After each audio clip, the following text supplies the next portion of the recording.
रोखोक news पाहता नव्या रूपात दिल वही सोच नहीं। संपादक मकरंद साठे। नमस्कार, रोखोक न्यूज चॅनल मध्ये आपलं सरसे स्वागत आहे। आज आपण भाम्या नगरीत आलेलो आहे। तर भाम्या नगरीतले वाघजाई मंदिराचे पुजारी बापू रंगनाथ मदने आपल्या समोर आहेत। तरी त्यांच्याकडनं त्यांची प्रतिक्रिया जाणून घेऊया की अगोदर ते सुरुवातीला पुजारी होते आणि मध्यंतरी काय कालानंतर तिथं त्यांना पुजारी म्हणून थांबू देत नव्हते। तर त्यांच्याकडनं त्यांची प्रतिक्रिया जाणून घेऊया।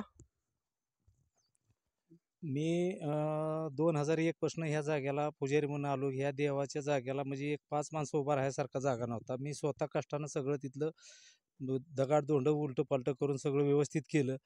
जवळजवळ 30 वर्षे मी ह्या जागेला सेवा करून त्याची सगळी सेवा चाकरी करून सगळं व्यवस्थित केलं। त्याच्यानंतर माझ्यावर ही 4-5 गावची लोक ह्या पुजारीनं आणून माझ्यावर घातली, मला इथून उचकून लावलं। त्याच्यानंतर माझं चुलतं इथं पांडुरंग खंडू मदने ही इथं राहिले। त्यांच्याकडं 10-15 वर्षे त्यांनी केली। त्याच्यानंतर त्यांना बी असंच हाणून मारून लावलं। त्याच्यानंतर आम्ही प्रशासनाकडं धाव घेतली। त्यांच्याकडं धाव घेऊन बी त्यांच्याकडे 4-5 वर्षे 10 वर्षे अशी रेग्युलरपणे पाठपुरावा केला। तहसील कुठं सोलापूर हे असं, पण त्यांनी काय आमची दखल घेतलेली नाही। आम्हाला प्रत्येक टायमिंगला असं हुसकावूनच माघारी लावत आले, टाळाटाळी काय यांचं ऐकायचं काय करायचं। त्यांनी कुठलीही बाजू आमची मान्य करून घेतलेली नाही। आजपासून आम्ही सगळा पाठपुरावा करीत आलोय, पण आम्हाला न्याय ह्यात मिळालाच नाही। तर इथून पुढं आम्हाला न्याय मिळावा। आमच्या बाम गावात जी काय वाघजाई मंदिर आहे त्याची ग्रामपंचायततर्फे हे आमच्यात नोंद व्हावी किंवा आम्हाला ह्या मार्गातून आमच्या ताब्यात हे देवस्थान मिळावं आणि इथून पुढं आम्हाला पुजारकीची संधी मिळावी। आमचं गाव आहे, या गावाच्या ग्रामस्थांनी सगळ्यांनी सहकार्य करून ह्याच्यावर कब्जा करावा। ह्या खुटबाळचा पांडुरंग सोपान मदने ही बाकीच्या लोकांनी घेऊन आमच्यावर अतिक्रमण करण्यात येतंय। ह्याच्यामुळं आम्हाला ही त्रास आहे, ही सगळा थांबावा की 4 लोकांनी येऊन लुटमार होती।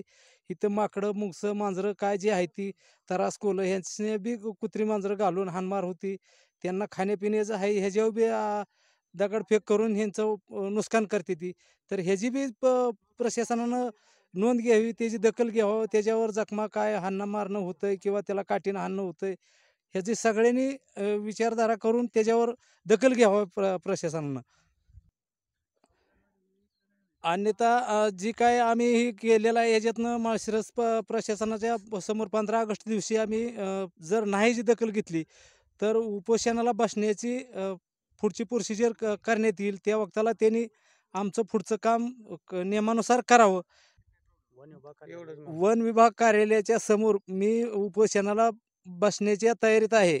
जर नाही आम्हाला न्याय दिला तर मग तिथनं आम्हाला न्याय मिळूच तर आम्ही तिथून उठणार नाही। 15 ऑगस्ट रोजी आम्ही त्या जागेला उपोषणाला बसू। आम्हाला न्याय मिळूच तर आम्ही तिथून उठणार नाही।